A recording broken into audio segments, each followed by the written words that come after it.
Hello, Sangat Astrology here. I am back to talk about the eclipse season 2021, and this is in the spring. So far, the last couple of years, we had the summer eclipse season, but now we are going backwards a little bit, and we are on the Sagittarius Gemini axis. So I will talk about how we are starting the eclipse season, and as well as the Sagittarius lunar eclipse occurring May 26th. I will show the chart, and I will also explain several of the aspects in the conclusion about what the meaning of this eclipse will be for all of us. The influence, as I said, will be mainly on the axis of Gemini Sagittarius, which is the axis of knowledge, the acquisition of knowledge and beliefs. So let's dive into it. But before we do so, I would like to show you my contact information in case you would like to order a reading or find out more information about my teachings, my blogs, and other publications that I do daily in social media, Facebook, Instagram, MeWe, and Tumblr, as well as the blogger, right? I have a blog that I publish things, and I will put some of the links that I will talk about during the video. I will write them down on the description box below. So keep an eye on those, because those references will enhance the understanding of what I am saying here. So welcome to this video about the Sagittarius lunar eclipse occurring May 26, 2021. And just to get started, I need to say that it is a lunar eclipse on the south node. So last year I published a video on another eclipse on the south node. And if you like to know how the lunar eclipse on the south node will affect you, what you can do is, because I talked in that video about how the eclipse on the south node conjoining several of the personal planets and transpersonal planets. So you can find information about if this eclipse is aspecting one of your personal planets. You can find information there. So I encourage you to go there. I'll put the link in the description below, description box below. So you will understand how this eclipse will personally affect you. Okay, so and this is very important to consider, because an eclipse on the south node, it is very different from an eclipse on the north node of the moon. So eclipses happen when the sun and the moon are in very close contact with the nodes of the moon, which are just geometrical points in the sky. It's the intersection of the lunar orbit around the Earth with the ecliptic, and those are the points. So another major point that I want to explain, and first of all, I'm going to share the chart with you so you can see what I mean when I explain. So just a moment, I will share the chart. And here it is. This is the chart for the eclipse. And so the point that I want to start with is the degree of the lunar eclipse, which is 5 degrees 26. So, and 5 degrees 26 in the decan is the first decan of Sagittarius and Gemini. So, in 5 degrees of the Gemini, it is the decan of Gemini, and 5 degrees of Sagittarius is Sagittarius, right? And then there is another consideration is the Dwad. The Dwad for the 5 degrees is Virgo in Gemini, right? And let me see, for Sagittarius, it is, I'll show you, for Sagittarius is Aquarius.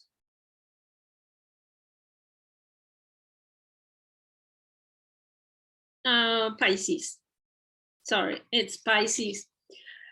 So the 5 degrees, the Dwad for the 5 degrees of Sagittarius is Pisces.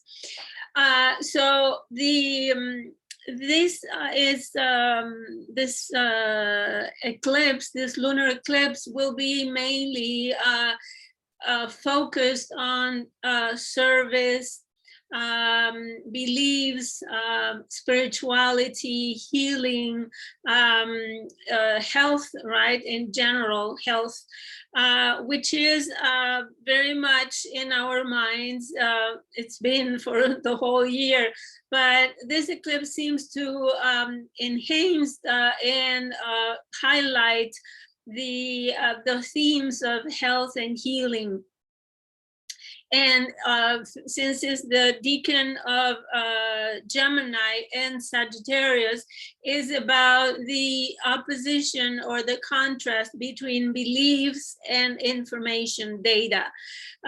So this is, in a nutshell, the main themes of this eclipse, but I will develop those themes throughout this video, considering the aspects, and also the elements, right? It is very mutable with some cardinal energy, which talks about changes, right? Mutable is adjustments and adaptations and modifications to things that are already established, and cardinal energy is radical change. So then it has a lot of fire, more fire and air than earth and water. So it is more about actions and communications than emotions and stability, right? So you can expect to have a lot of action and a lot of action in the communication level, right? About this, the themes of health and healing, especially, and beliefs related to health and healing. So there are some very creative aspects that are very interesting, and I would like to point out that as the lunar eclipse happens on the south node of the moon, there is something that we need to let go regarding our beliefs, the belief system, cultural attachments that are no longer valid. There is a sense that we need to let go of something, release some burden, especially in the realm of ideologies, sometimes also political ideologies, and things, beliefs that do not fit do not fit the present situation, circumstances, or that they do not agree with the scientific data or the truth, the information that is coming up. Although with the information, we'll see what happens, because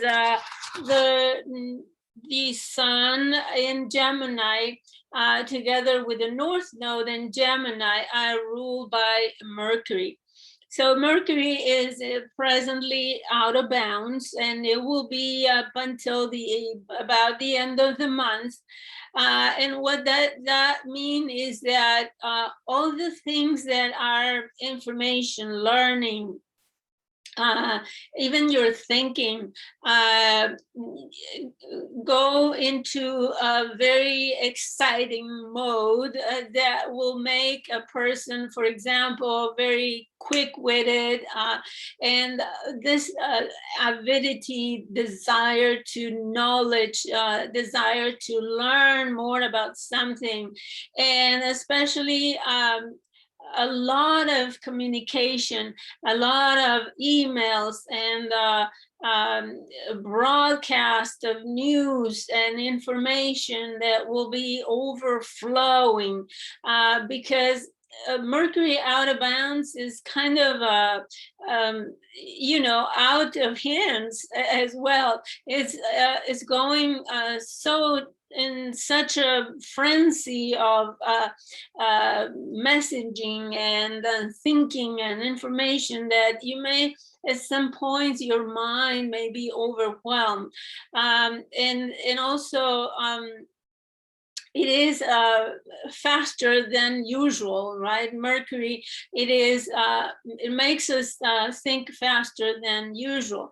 Also, we can consider that Mercury is even stronger because it is on the sign where the North Node is, and is also kind of close to station retrograde. So it is not yet retrograde, but is at the degree where it will come back retrograde. So the shadow, or the degrees that Mercury will be retrograde, will be from 24 to 16. And that those 8 degrees are those that will be reviewed, right? Anything that happens from May 15th up until the end of the month will be under review. So consider that the Mercury is ultra strong for 3 different reasons. One is that being with the North Node. The other one is that it's out of bounds, like wild up there. And the other one is that it's almost stationed, is almost parked at 24 degrees. So those reasons make Mercury and the mind very, very super ultra active and very powerful. So you can expect a lot of overflow of information, as I said, a lot of videos, a lot of news, a lot of emails, and the like, right? And this eagerness to communicate, to talk about things with people, to get social, and also not only verbal communication or written, but also travel, right? Short distance travel. I have seen, I work at home, but I have been going to town, and I was so surprised that so many cars are on the street, and there's a lot of comings and goings and people walking, right? A lot of walking, short distance travel, and people biking and going places all the time, right? Very Mercury makes us very movable, right? And very and the mind could be fickle as well. So don't believe too much in your own ideas and thinking, because first it will be under review, and then it's so fickle that you may change your mind very easily. So take notes every day. If you keep a journal, for example, that would be another activity that you would be inclined to do if you like journaling. So if you keep a diary, you may find out that what you thought yesterday may be modified or adjusted today and later on tomorrow, and even more so when Mercury goes retrograde, right? So Mercury will stay in Gemini for a long time, which will be until 11th of July. So it is a long time, right? And so even though it won't be out of bounds all the time, as I said, it will be by the end, 28, 29 of May, it will come back, but still. Okay, so talking about Mercury, we can say that there is this opposition, right, between the sun and the moon. So there is either another person in a relationship, or it could be circumstances that you face, or a situation that you have to face on the face and that will question your beliefs, and you will be learning or having information about health and about service, right, that will be questioned, will be questioning your beliefs. And that is very important, because we have Jupiter squaring this lunar and the sun as well, right? So it is in a T-square with Jupiter, the ruler of Sagittarius. So we have the ruler of the sun in the sign of Gemini, and Jupiter in Pisces, freshly ingressed in Pisces and squaring Sagittarius. So to learn more about Jupiter in Pisces, I will briefly describe it, but I also will put in the description box below a link to my article on the Jupiter ingress on in Pisces, which I lengthy wrote about historical antecedents that references that you can reflect on and relate to the present transit of Jupiter in Pisces. So, but mainly what happens is that the ingress now is joining forces with Neptune, the modern ruler of Pisces. And this hasn't happened for 166 years. So Jupiter, what is doing here is even increasing the power of Pisces. And it will be even more Pisces. So with both modern and traditional rulers there. So all the symbolic significations will be highlighted, it will be stronger, especially if you are a mutable sign, a Pisces rising or sun, or any other mutable sign like Virgo, Sagittarius, Gemini, you will be strongly affected by this lunar eclipse. So the square to the sun, Jupiter's sun, makes it for really overindulgence, especially in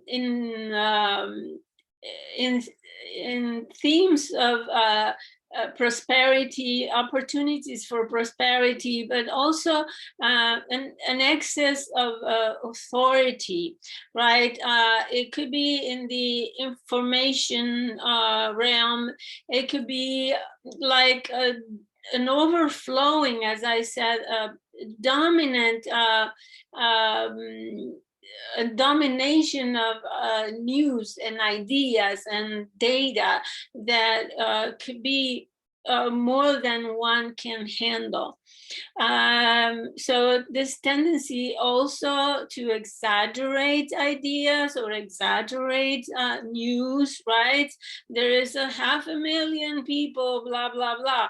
And there is this and that, and everything is so big, especially with Jupiter in Pisces, right? It is already very exaggerated in Sagittarius, right? Sagittarius is the sign of exaggeration, but imagine Jupiter going exaggerating in Pisces, where there's no limit.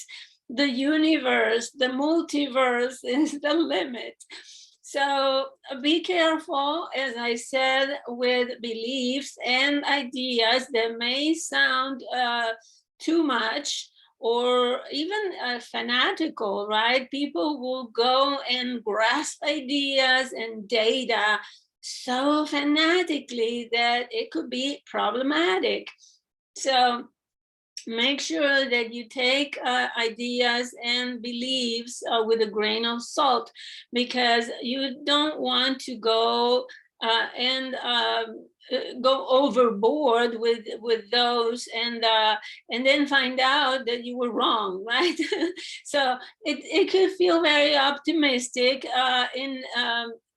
with ideas, information. For example, suppose that they say, okay, we found a cure for the COVID-19, and it could be a very exaggerated, but later on, as I said, Mercury will be retrograde, and we will find out that it was not so. Right, and that was an example. It is not nothing that it happened or was said. So don't believe that. It's just an example to show you that it may go overboard. So and you be careful not to promise more than you can give, right? Because this is this is a fall of Jupiter square the sun. Now, when Jupiter squares the moon, and it's forming, right? It's not yet at 5 degrees, and it won't get to 5 degrees Pisces.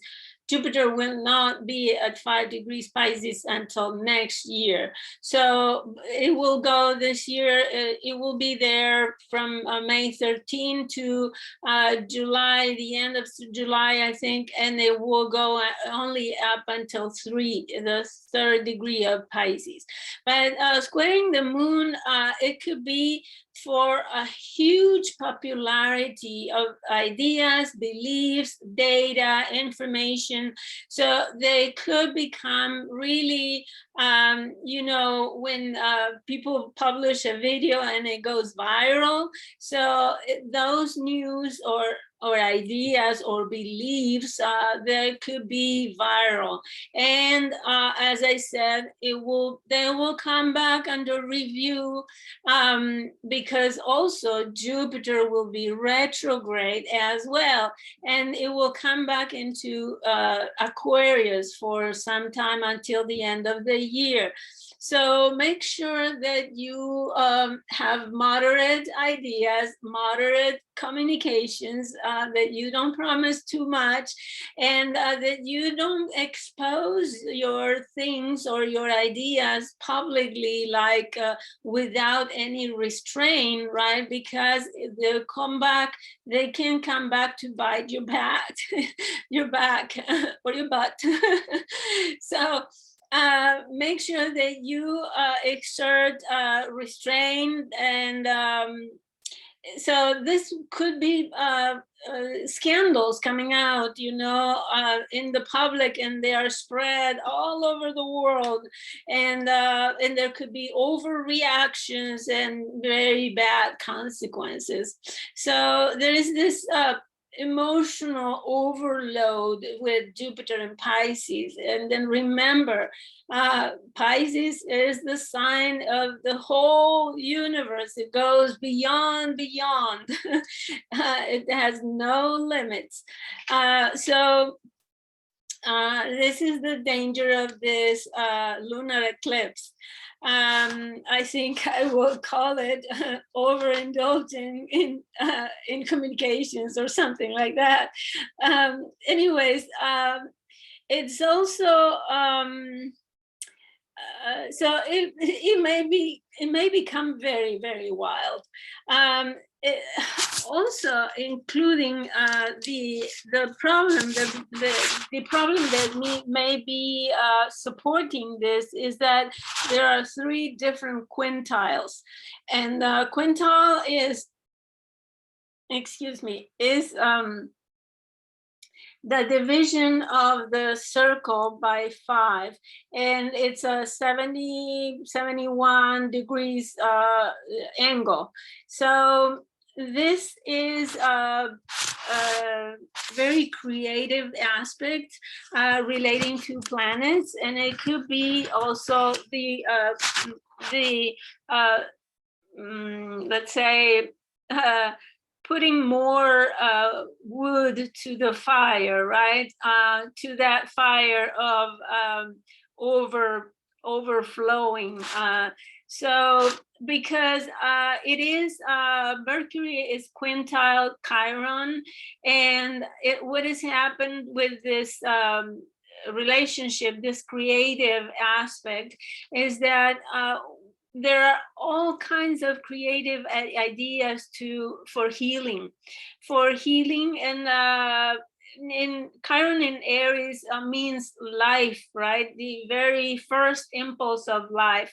So it could be very innovative and creative ideas about how to heal, and also how to protect the right to exist, right?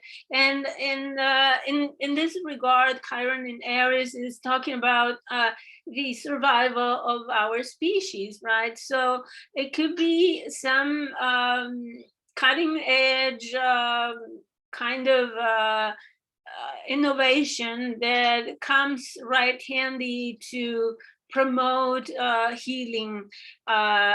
So as I said, take everything with a grain of salt, with caution, and don't believe everything you hear, not even your own thinking. So also the sun is quintile Neptune, so it is also very creative ideas about how we are so spiritual. We are spiritual beings, and for example, it could be creative ideas about how our soul may be the source of healing, for example, which is an idea that is already in the media, and also very well proven information about how your mind and your thinking can completely transform your life, right? You may have heard of Louis Hay and Dyer, who else?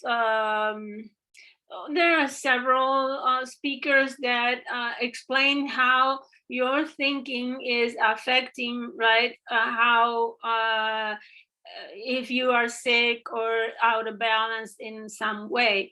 So this Neptune quintile to the sun could be very creative in that regard, that you receive spiritual inspiration, and you are more compassionate, and you like to also, this could be very nice for artists, musicians, especially dancers and painters and all kinds of artists that create, because it promotes this creative juices, right?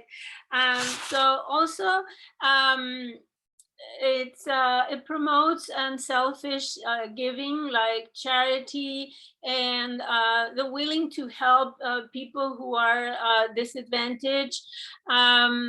so in very innovative ways and creative ways.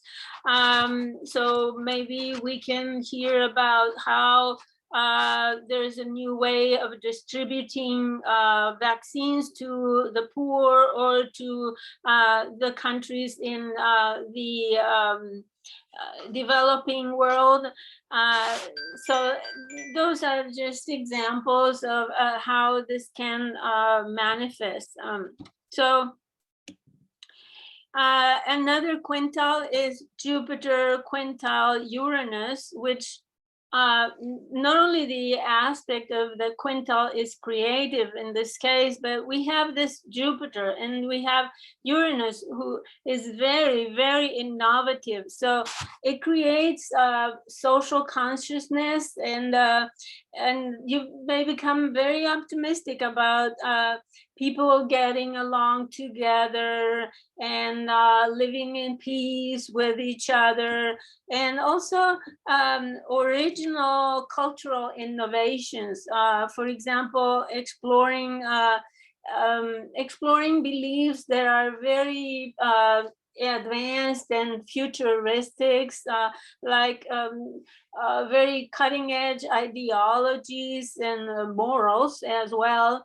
And it can promote the discard of old outdated and outmoded belief systems, like established religions for hundreds of years or more, and they may come into question because of new ideas, new beliefs that are really very advanced in and even based on science, right? Because Uranus promotes scientific findings and insights and understandings of and it could mean that new scientific discoveries completely get all those old beliefs so out of track and outmoded and obsolete that people won't have but to accept that those things are already decayed and no longer valid, because we are making so many discoveries, like life in other planets and things that we can that 100 years ago we couldn't even dream about, right?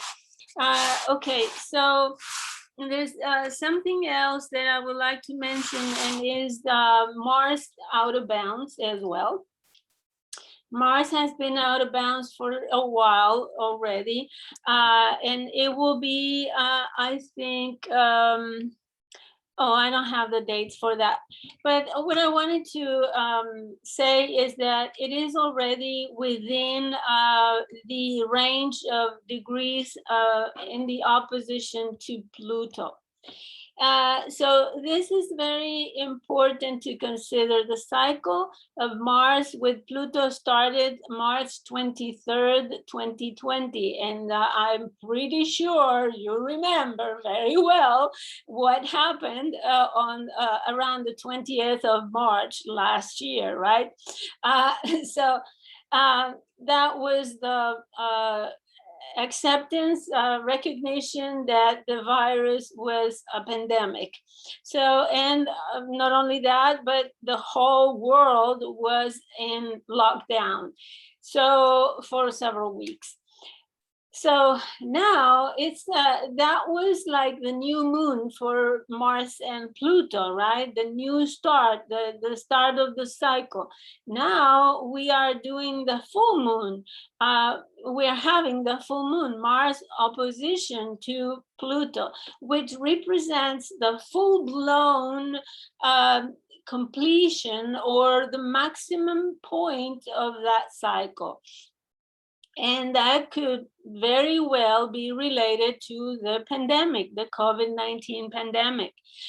It is already, as I speak, blown out of proportions, right? Like a full moon, it is. This would be the full Mars in a relationship with Pluto, right? So, and we have already seen how this has affected India. I haven't studied the India birth chart, but I think that it certainly is aspecting something there because of the incidence of the illness on people there.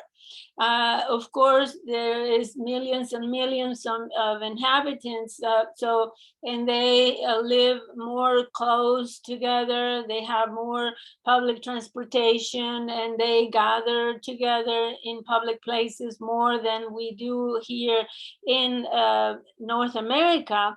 So that can favor the spread of the virus. So we may see the maximum expression of this Mars-Pluto cycle once Mars reaches the 26 degrees. And I think that will be a very, I think I'm going to write about or make a video about the opposition, because it is a very important point of conflict, of hate and power, right? Remember that Pluto is in Capricorn, which is the institutions, the governments, the structures of society to keep people safe.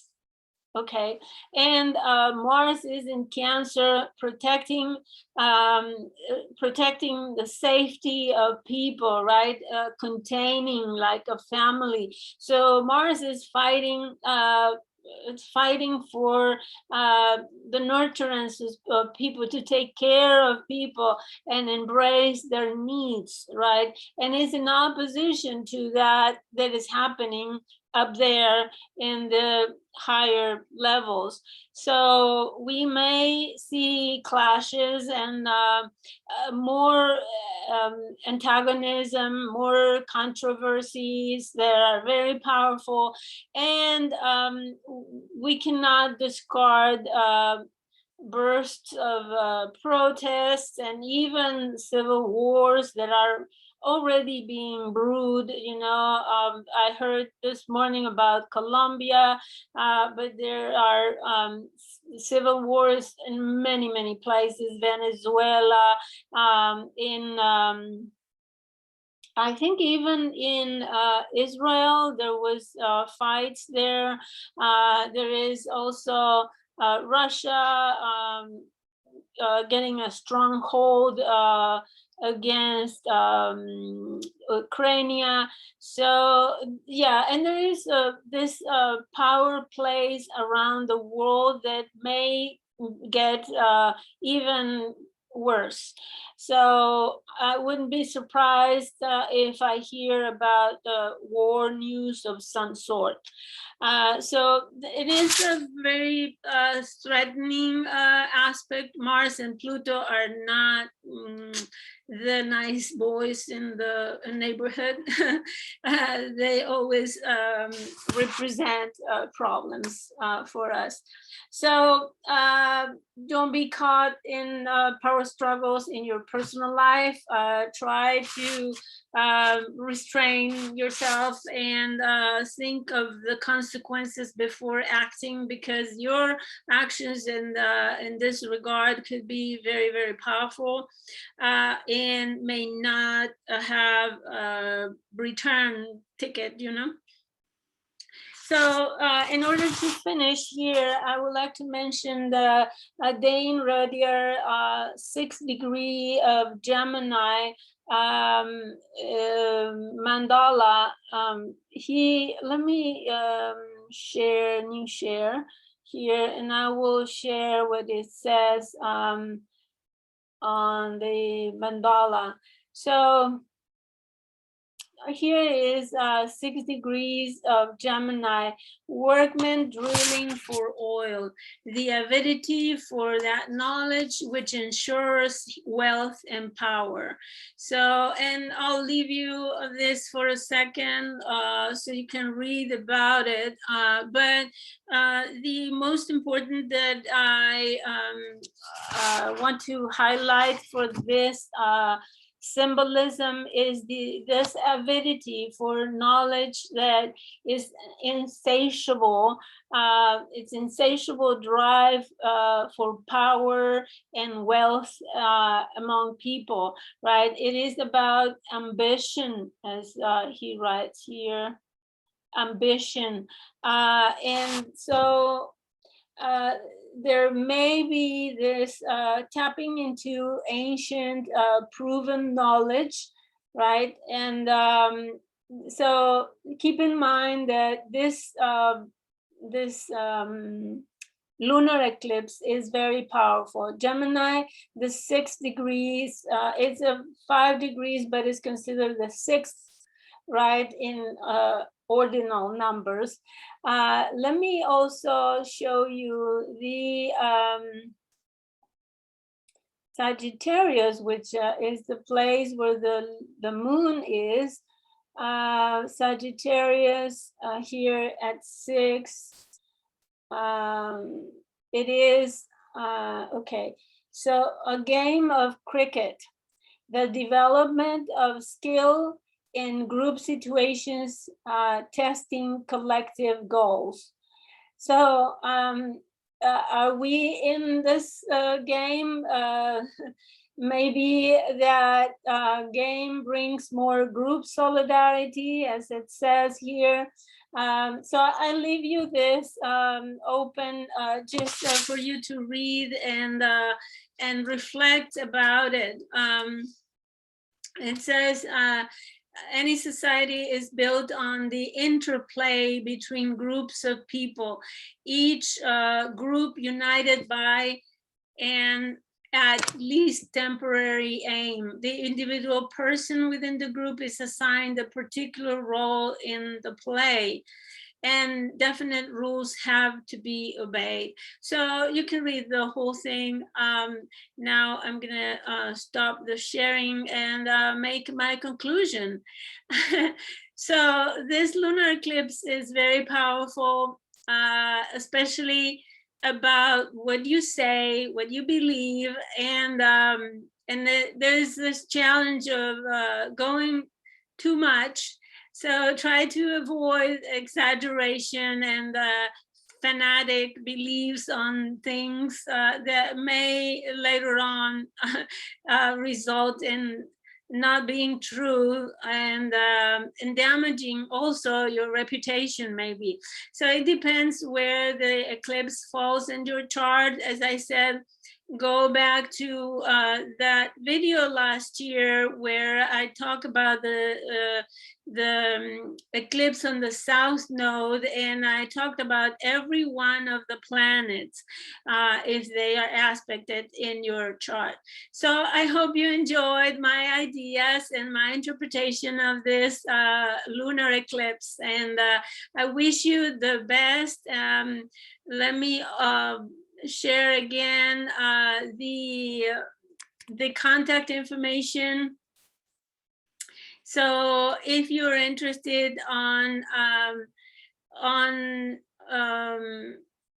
contacting me, you have here the email, and if you see that my work, my free work is valuable to you, I also welcome donations, and I hope you also, if you enjoy reading, go to my blog.